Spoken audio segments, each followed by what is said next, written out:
Nós, a Europa. Uma reflexão sobre a atualidade europeia. Marco Teles, coordenador do Europe Direct Madeira, está connosco. Boa tarde. Boa tarde, Marta. Marco Teles, uma semana animada em termos de notícias que não são propriamente da União Europeia, mas que têm acaparado todas as atenções. Uma semana difícil realmente para falar de assuntos europeus. Bem, considerando que o Ronaldo é português, podemos dizer que é assunto europeu. Mas como o problema se coloca num clube que não é da União Europeia, que não pertence a um Estado-membro da União Europeia, realmente, pronto, foge aqui, mas de facto foi uma semana e meia, muito à volta desta situação, também ligado, já que estamos no campo do futebol, também o arranque do Mundial no Qatar, que é uma coisa fantástica.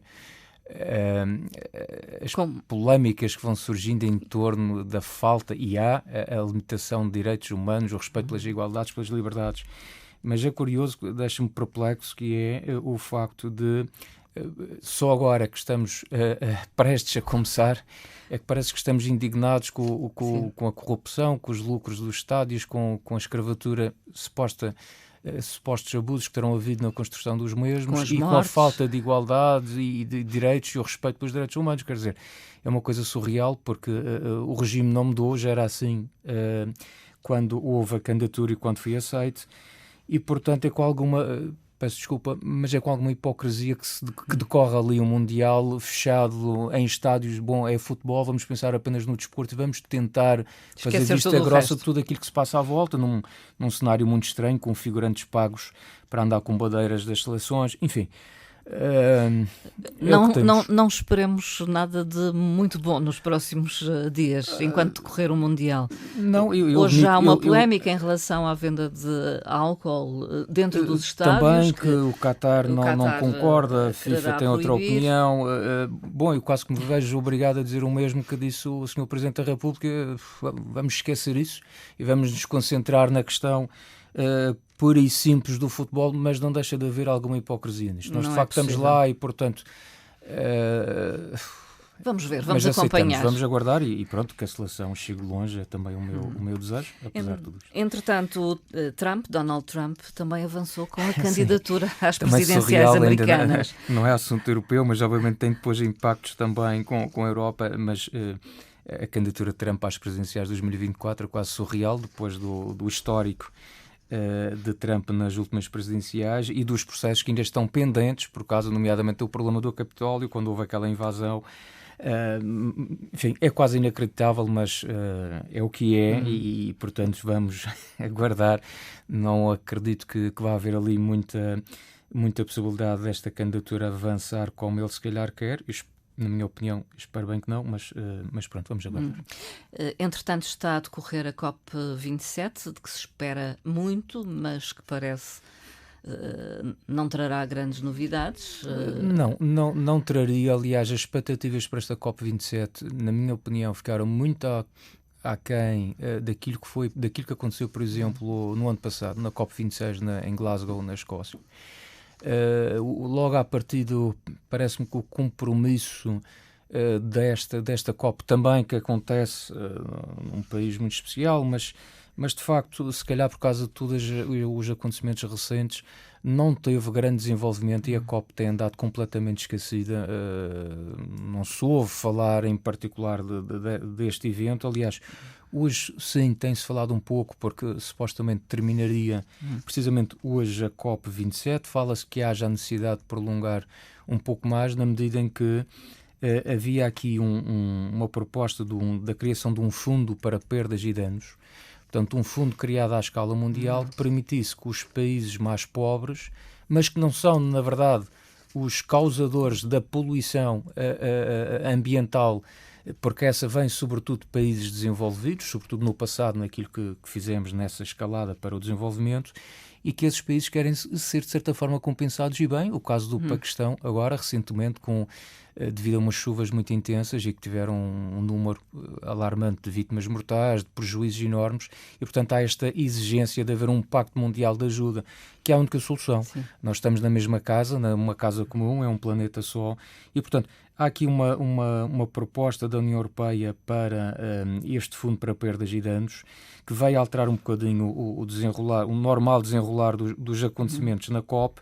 E, portanto, desse ponto de vista, vamos aguardar. Queria também dizer que há aqui uma medida que me pareceu, pelo menos, objetiva, algo palpável. É que a União Europeia assumiu o compromisso, pela voz do seu vice-presidente, Frans Timmermans, que aquela meta de reduzir as emissões em 55% até 2030, a União Europeia vai acelerar esse objetivo e, portanto, passa a ser 57%. Isto pode não parecer significativo, apenas 2%, mas 2% é muito nesta matéria e, portanto, isto prova que, de facto, o compromisso da União Europeia com a questão ambiental é para manter, faz parte do DNA do Pacto Ecológico Europeu e, ao contrário de algumas pessoas que dizem, mas por causa desta questão do conflito militar a União Europeia não recuou. Não, neste caso até não, e em alguns casos até deu um incentivo. A Foi questão mais do gás. Não, e até decorrente da situação da guerra, que oxalá não tivesse nunca acontecido, mas, por exemplo, a questão de nós reforçarmos a aposta nas energias renováveis decorre muito também daquela dependência que havia do gás russo e, portanto, nós não querendo ficar dependentes, temos que arranjar alternativas e a alternativa também passa por acelerar o processo de transição para a energia verde. E, portanto, desse ponto de vista, até estamos a trabalhar num bom sentido. Mas face à emergência ambiental, talvez esperasse mais. Face à emergência climática. E ambiental, efetivamente seria preciso mais, e eu temo que desta COP27, tendo este exemplo que foi aqui referido, deste compromisso da União Europeia, eventualmente este fundo para perdas e danos, vamos ver o que ainda surge até o final da COP, mas face aos problemas profundos que existem no planeta, seria de facto necessário, aliás, o secretário-geral das Nações Unidas, António Guterres, foi claro, expressivo, a dizer que caminhávamos para um inferno climático, que o problema era muito grave. Aliás, ele já vem alertando para esta situação há muito tempo e, portanto, para um problema grave seriam necessárias também medidas à altura e, infelizmente, creio que se calhar não vão surgir. Também decorreu a reunião dos G20 em Bali e ficou marcada pelo incidente ocorrido em território polaco. Sim, uma cimeira que... E temeu-se que se agudizasse o conflito Rússia-Ucrânia. Felizmente não, houve aliás até toda a reação da incidente. NATO, porque teria que ser, de facto, porque acontece num país que é Estado-membro da NATO,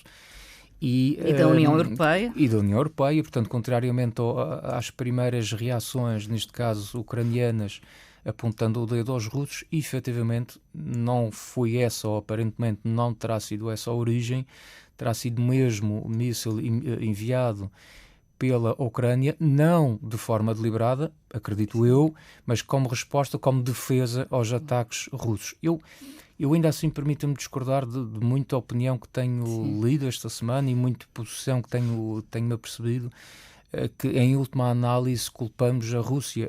Obviamente que não quero qualquer confusão a esse respeito.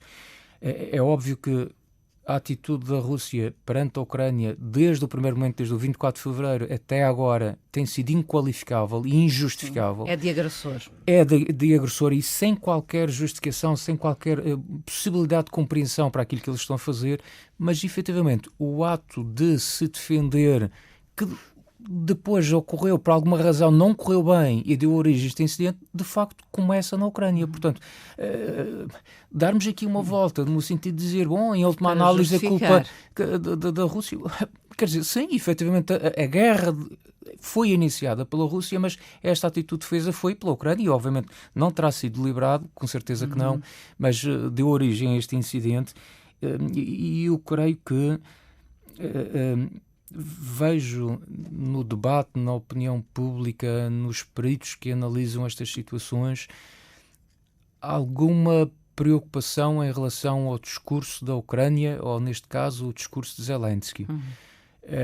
E aliás o posicionamento mesmo dos Estados Unidos também, em relação a toda esta situação, o apoio, porque nós estamos a falar de um país que resiste heroicamente e de forma realmente espetacular, teremos que dizer assim, face ao panorama inicial que se pensava que a Rússia esmagava de imediato, em 2-3 dias esmagava o opositor. Não foi isso que aconteceu. graças a esta coragem do povo ucraniano, mas que é feito com suporte financeiro, logístico, humanitário de toda a União Europeia, dos Estados Unidos e, portanto, é preciso, se calhar, caminharmos e creio que a pressão vai cada vez mais nesse sentido, que é óbvio que é importante a recuperação dos territórios que foram injustamente invadidos, mas tem que haver também a preocupação do campo político para se avançar para a diplomacia e sentarmos as pessoas à mesa. Uma solução negociada. Porque ninguém está disposto, penso eu, nem contribuintes europeus, nem os próprios ucranianos, e na verdade nem os próprios russos que andam a desertar do exército. Ninguém quer continuar neste conflito durante anos a fio. Isto não nos leva a nada. Portanto, o país já está profundamente destruído e o que nós precisamos de avançar é para a fase seguinte, que é haver aqui acordo, haver paz e passarmos para a fase da reconstrução, que é efetivamente o que a Ucrânia precisa. Marco Teles, ontem a sede do Funchal recebeu uma iniciativa no âmbito da Europa na minha região. É uma iniciativa de comunicação conjunta que mostra a ação da União Europeia para regiões de toda a Europa e a Madeira foi a primeira região portuguesa. É verdade, foi a primeira, segue Sul-Norte.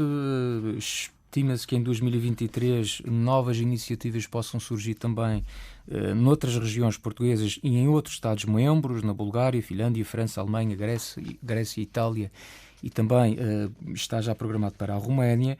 De qualquer forma, esta é uma iniciativa com autoridades regionais, Coordenação Regional de Política Regional e Urbana da Comissão Europeia e que centrou-se sobretudo no Jardim de Histórias, foi este no fundo o título, o mote para esta ação, em que foi dado primazia a 3 projetos específicos cá na região, ou seja, o Parque Temático de Santana, o Museu de Fotografia Ateliê Vicentes e a sede do Funchal. Portanto, são 3 locais onde houve aplicação de fundos europeus, com intervenções distintas, e que esta iniciativa permitiu, ou quis, na verdade, trazer os madeirenses um bocadinho a conhecer melhor estes espaços, criando um conjunto de atividades, desde workshops de desenho, workshops de fotografia, um paddy paper também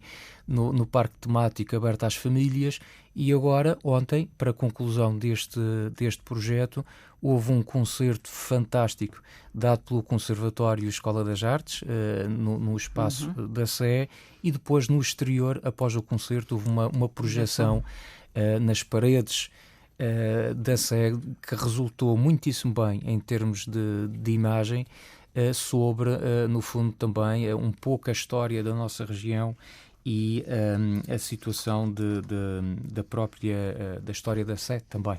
Portanto, semanas repletas de atividades. Um outro tema, algo a que devemos estar atentos nos próximos dias, tem a ver com a participação da comissária Elisa Ferreira na Conferência de Presidentes das Regiões Ultraperiféricas. Sim, é uma conferência que decorre anualmente e, neste caso, este evento foi presidido pela Presidente da Coletividade Territorial da Martinica e marca também a transição da presidência da Martinica para as Ilhas Canárias.